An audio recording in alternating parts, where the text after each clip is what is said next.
रचना। और दोस्तों आज हम ज्योग्राफी का यहाँ जो पाठ उठाने वाले हैं वो देखने वाले हैं कि भारत के सबसे बड़े और सबसे छोटे चीजों के बारे में जानने की कोशिश करेंगे।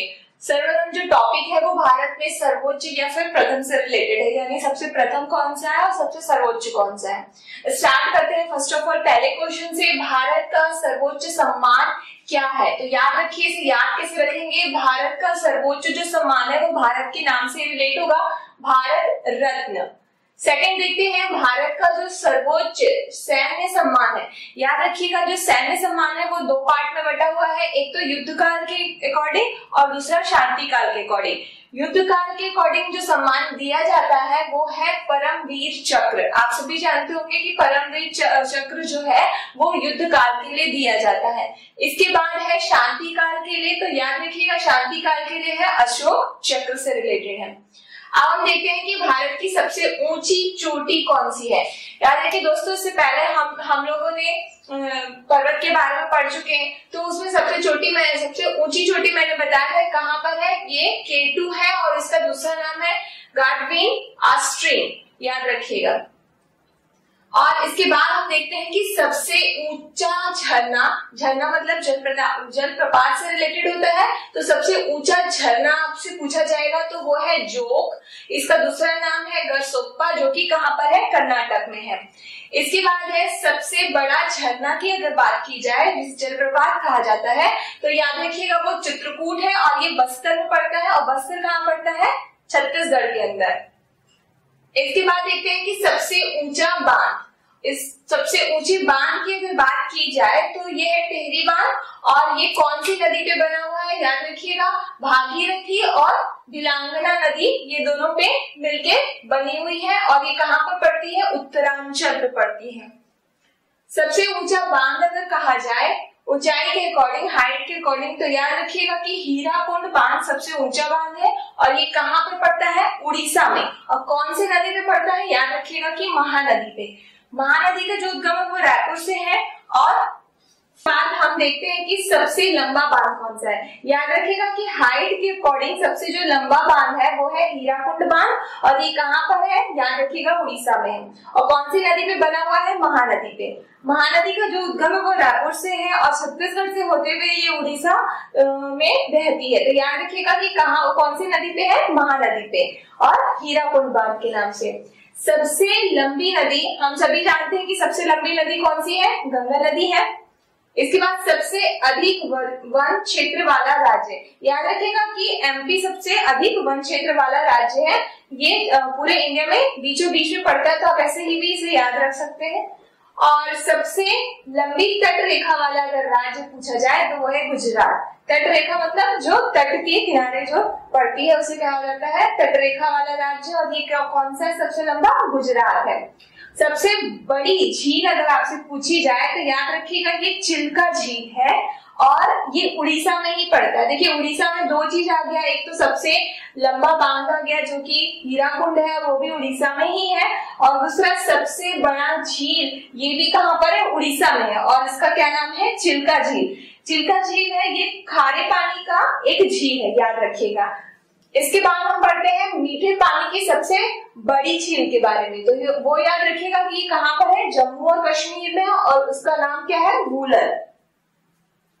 इसके बाद आता है सर्वाधिक वर्षा का स्थान। सर्वाधिक वर्षा का स्थान याद रखिएगा कि ये मेघालय में ही है, और अभी जो डाटा चेंज हुआ है उसके अकॉर्डिंग ये है मासिन राम, और इससे पहले क्या थी, चेरापूंजी। और याद रखिएगा कि बहुत सारे लोग कंफ्यूज होते हैं, चेरापूंजी में टिक मार्क करें या मासिन राम में टिक मार्क करें, तो याद रखिएगा कि चेरापूंजी में जो भी वर्षा का रिकॉर्ड किया गया था वो किया गया था 1100 सेंटीमीटर, और अभी जो मासिन राम में जो रिकॉर्ड किया गया है वो है 1148 सेंटीमीटर। तो ये पहले था, चेरापूंजी पहले था, बट अभी के अकॉर्डिंग कौन सा आएगा, याद रखिएगा मासिन राम। इसके बाद है सबसे ठंडा स्थान। याद रखिएगा सबसे ठंडा स्थान कहाँ हो सकता है, अगर हम लोग ऐसे अनुमान लगाए तो जम्मू और कश्मीर में, क्योंकि यहाँ पर बर्फ जमी होती है, तो जम्मू और कश्मीर के लद्दाख क्षेत्र में द्रास करके एक जगह है, वहां पर सबसे ठंडा स्थान सबसे ठंडा स्थान घोषित किया गया है। इसके बाद सबसे ऊंचाई पर स्थित युद्ध स्थल याद रखिएगा सियाचिन ग्लेशियर है, और ये सियाचिन जो ग्लेशियर है वो सबसे बड़ा ग्लेशियर भी है। तो याद रखिएगा अगर आपसे पूछा जाए कि सबसे बड़ा ग्लेशियर या फिर सबसे ऊंचाई पर स्थित युद्ध स्थल, तो इन दोनों का आंसर सियाचिन ग्लेशियर ही है। इसके बाद अगर आपसे पूछा जाए कि सबसे अधिक आबादी वाला शहर, याद रखिएगा सबसे अधिक आबादी वाला शहर कौन सा होगा, मुंबई, जो कि कहाँ पड़ता है, महाराष्ट्र में पड़ता है।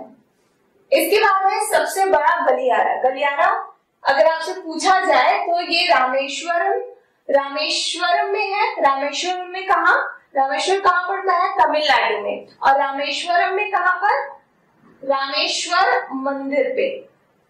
इसके बाद याद रखिएगा सबसे ऊंची मूर्ति अगर आपसे पूछी जाए तो वो कर्नाटक में पड़ती है, और सबसे ऊंची मूर्ति का नाम है गोमतेश्वर मूर्ति। इसके बाद है सबसे बड़ा गुंबद। तो याद रखिएगा गुंबद का जो डिजाइन होता है वो गोल होता है, तो आप इसे ऐसे भी याद रख सकते हैं कि सबसे बड़ा गुंबद अगर पूछा जाए तो गोल गुंबद है, और ये कहाँ पर है, बीजापुर के कर्नाटक में पड़ता है। इसके बाद सबसे ऊंचा मीनार अगर आपसे पूछा जाए तो हम सभी जानते हैं कि कुतुब मीनार है, जो कि कहाँ पड़ता है, दिल्ली में ही है। सबसे ऊंचा मस्जिद ये भी कहाँ पर है, दिल्ली में है, और इसका नाम क्या है, जामा मस्जिद।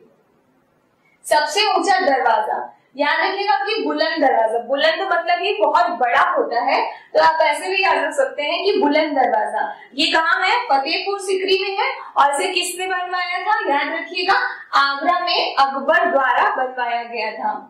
सबसे ऊंचा गिरजाघर, गिरजाघर जो है अगर आपसे पूछा जाए तो ये कहाँ पर है, गिरजाघर का मतलब होता है चर्च से रिलेटेड, तो याद रखिएगा सबसे बड़ा अगर चर्च आपसे पूछा जाए तो ये गोवा में है, और उसका नाम है सेंट कैथेड्रल।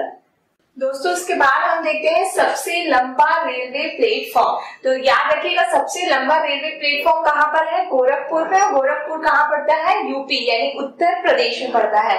इसके बाद हम देखते हैं कि सबसे लंबा रेलवे सुरंग कहाँ पर है, याद रखिएगा पीर पंजाल, और ये पीर पंजाल रेल पुल है जो कि बिहार के काजीकुंड, और ये याद रखिएगा ये कहाँ पर है, जम्मू और कश्मीर में है। सबसे बड़ा मरुस्थल याद रखिएगा थार मरुस्थल, जो कि कहाँ पर है, राजस्थान में है। और सबसे लंबी नदी ब्रिज अगर आपसे पूछी जाए तो महात्मा गांधी सेतु है, और ये पटना में गंगा नदी पर बनी हुई है। इसके बाद सबसे विशाल स्टेडियम अगर आपसे पूछा जाए तो ये है युवा भारती, जिसका दूसरा नाम है सॉल्ट लेक, और ये कहाँ पर पड़ता है, कोलकाता में पड़ता है। सबसे ऊंचा एयरपोर्ट अगर आपसे पूछा जाए तो लेह एयरपोर्ट है, ये लद्दाख में है। अगर आपसे पूछा जाए कि सबसे बड़ा तारामंडल कौन सा है तो याद रखिएगा कि पिंगला प्लैनेटोरियम, जो कि कहाँ पर है, कोलकाता में है। इसके बाद है सबसे लंबी नहर अगर आपसे पूछी जाए तो इंदिरा गांधी नहर है, जो कहाँ पर बहती है, राजस्थान पे बहती है। और सबसे बड़ी लाइब्रेरी अगर आपसे पूछी जाए तो नेशनल लाइब्रेरी है, ये भी कहाँ पर है, कोलकाता में। याद रखिएगा कोलकाता में 3 चीज है जो फेमस है, सबसे विशाल स्टेडियम जो कि सॉल्ट लेक स्टेडियम है, ये भी कोलकाता में है। सबसे बड़ा तारामंडल ये भी कोलकाता में है, और सबसे बड़ी लाइब्रेरी जिसे नेशनल लाइब्रेरी कहा जाता है, ये भी कहाँ पर है, कोलकाता में है। इसके बाद हम देखते हैं कि लोकसभा चुनाव में सबसे बड़ी विजय कहाँ पर किसकी हुई थी, तो याद रखिएगा प्रीतम मुंडे। मैंने 2014 के हिसाब से डाटा लिया है, और ये कहाँ के थे, बिड यानी इसके महाराष्ट्र में पड़ता है जो, और ये 6.96 लाख के अंतर से क्या हुए थे, विजय हुए थे। इसके बाद है सबसे बड़ा पशुओं का अगर मेला पूछा जाए तो ये बिहार में होता है, और इसका जो नाम है वो है सोनपुर पे। इसके बाद सबसे बड़ा और सबसे पहला जो बैंक अगर आपसे पूछा जाए तो बैंक ऑफ हिंदुस्तान है, और ये कब बना था, 1770 में बना था। पहला पूर्ण स्वदेशी बैंक अगर आपसे पूछा जाए तो पंजाब नेशनल बैंक था। इसके बाद सबसे पहला महिला बैंक अगर आपसे पूछा जाए तो भारतीय महिला बैंक है, और इसकी पहली जो शाखा थी मुंबई में पड़ी थी, कब पड़ी थी, 2013 में। और अगर इसका मुख्यालय अगर आपसे पूछा जाए तो ये कहाँ पर पड़ता है, नई दिल्ली में पड़ता है। पहला संपूर्ण महिला पोस्ट ऑफिस अगर आपसे पूछा जाए तो ये दिल्ली में है और ये कब बना था? 2013 में।